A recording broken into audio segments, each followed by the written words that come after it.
Hello, Algebra 2 students. This is Lesson 45. Our objective is, how do you use the difference of two squares theorem? Well, first of all, I guess let's talk about what the difference of two squares theorems is and why it exists. The difference of two squares theorem pretty much states that, says if p and q are real numbers, and if p squared is equal to q squared, then p is equal to q, or p is equal to negative q.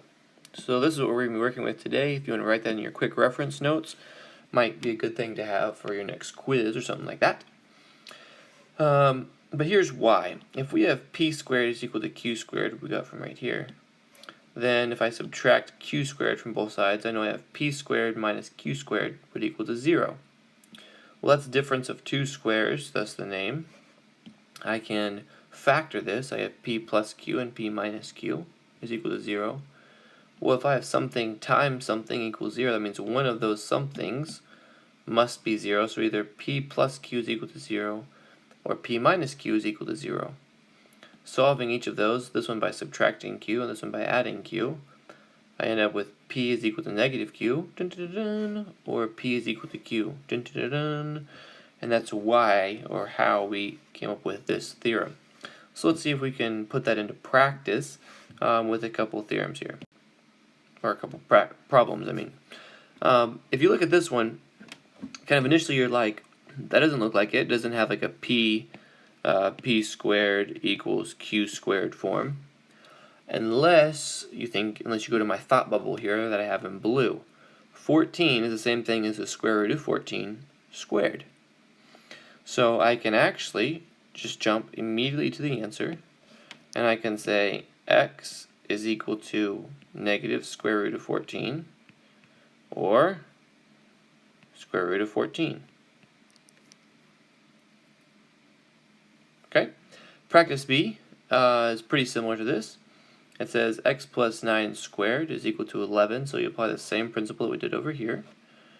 11 is equal to the square root of 11 squared.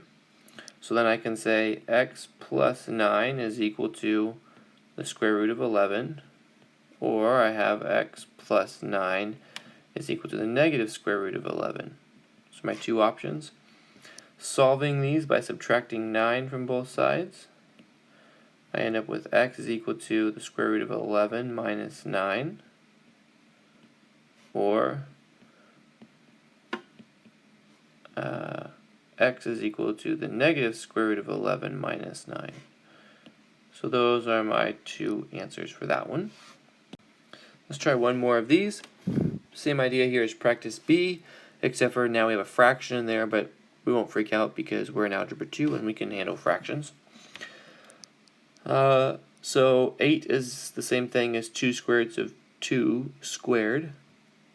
Just because remember you have like the square root of 4 times 2, which is the same thing as square root of 4 times the square root of 2. Square root of 4 is 2, so it's 2 square roots of 2.